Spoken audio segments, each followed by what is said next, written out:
BRS party car గుర్తుపై గెలిచి కాంగ్రెస్ పార్టీలో చేసిన 10 మంది ఫిరాయింపు ఎమ్మెల్యేలపై అనర్హత వేటు వేయాల్సిందేనని స్పీకర్ కు స్పష్టంగా చెప్పినట్టు బీఆర్ఎస్ జనగామ ఎమ్మెల్యే పల్లా రాజేశ్వర్ రెడ్డి తెలిపారు. ఫిరాయింపు ఎమ్మెల్యేల కేసు విచారణ తొలి రోజు సోమవారం స్పీకర్ ఛాంబర్లో నిర్వహించారు. ఫిరాయింపు ఎమ్మెల్యేలు ప్రకాష్ గౌడ్, కాళీ యాదయ్య, బల్ల కృష్ణమోహన్ రెడ్డి, మైపాల్ రెడ్డి తరపు న్యాయవాదులు విచారణకు హాజరైన పిటిషనర్లో కల్వకుంట్ల సంజయ్, చింతా ప్రభాకర్, పల్లా రాజేశ్వర్ రెడ్డిలను క్రాస్ ఎగ్జామినేషన్ చేశారు. అనంతరం బయటకు వచ్చిన పల్లా అసెంబ్లీ బయట మీడియాతో మాట్లాడారు. తమ ఫిర్యాదుతో 8 మంది ఎమ్మెల్యేలు స్పీకర్ కు వివరణ ఇచ్చారని తెలిపారు.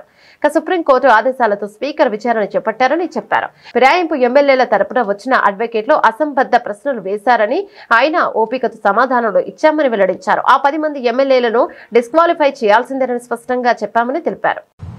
ఈ రోజున ఈ రాష్ట్రంలో 10 మంది బీఆర్ఎస్ ఎమ్మెల్యేలు కాంగ్రెస్ పార్టీలో చేరిన విషయం 4 కోట్ల తెలంగాణ ప్రజానీకానికి తెలుసు. అందులో 8 మంది స్పీకర్ గారి దగ్గర మేమిచ్చిన అఫిడవిట్ కి సుప్రీంకోర్టు డెసిషన్ తర్వాత మేమిచ్చిన అఫిడవిట్ కి వాళ్ళు రిప్లై అఫిడవిట్ ఇవ్వడం, మమ్మలను మొదటి దశలో విచారణకు పిలవడం జరిగింది. ఈ విచారణలో ఈ రోజున 4 ఎమ్మెల్యేలకు వ్యతిరేకంగా మొట్టమొదలు డాక్టర్ సంజయ్ గారు, ప్రకాష్ గౌడ్ గారికి వ్యతిరేకంగా పిటిషన్ ఇవ్వడం జరిగింది. చింతా ప్రభాకర్, సంగారెడ్డి ఎమ్మెల్యే గారు, 2 ఎమ్మెల్యేలు, ఒకటి మహిపాల్ రెడ్డి, రెండోది కాళీ యాదయ్య గారికి ఇవ్వడం జరిగింది. 4వది నేను బండ్ల కృష్ణమోహన్ రెడ్డికి వ్యతిరేకంగా పిటిషన్ ఇవ్వడం జరిగింది. చట్ట ప్రకారం టీఆర్ఎస్ పార్టీ తరఫున, అదేవిధంగా అసెంబ్లీ రూల్స్ ప్రకారం మేమిచ్చిన పిటిషన్లను స్పీకర్ గారు అనుమతించాల్సి వచ్చింది. గత 20 సంవత్సరాల్లో చేయని విధంగా ఇవాళ సుప్రీంకోర్టు ఇన్వాల్వ్మెంట్ తో ఇవాళ స్పీకర్ గారు ఆఫీస్ కూడా ఇవాళ ఈ నిర్ణయం తీసుకుని ఈ యొక్క విచారణను చేయడం జరుగుతున్నది.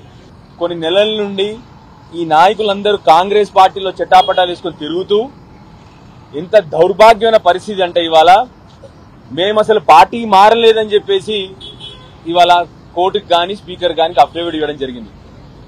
స్పీకర్ గారి మీద మాకు పూర్తి నమ్మకం ఉంది. అన్ని కూడా ఎవిడెన్స్లు స్పీకర్ సాక్షిగా ఉన్నారు,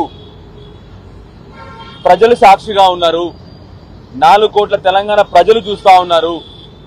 వీళ్ళు పార్టీ మారలేదనడం ఇంత సిగ్గుచేటు ఇంకెక్కడా ఉండదు. మీకు నిజంగా సిగ్గుంటే, మీకు నిజంగా చీము నెత్తురుంటే దయచేసి వెంటనే రాజీనామా చేసి ప్రజల ముందరికెళ్లి మీరు చేసిన తప్పును ఒప్పుకోండి. ప్రజలు ఏ నిర్ణయిస్తారో ఆ నిర్ణయాన్ని కట్టుబడి ఉందాము. అన్నిటికంటే దారుణం ఏంటంటే ఇవాళ మీరు రాసిన వ్యాసాలు కూడా, మీరు ప్రచురించిన వ్యాసాలు కూడా నిజము కాదని చెప్పే పరిస్థితికి వచ్చినది.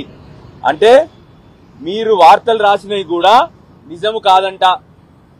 ఇవాళ మీ బంతిలో కూడా కోర్టు ఉంది. మీ బంతిలో అంటే మా జర్నలిస్టుల బంతిలో కూడా కోర్టు ఉంది.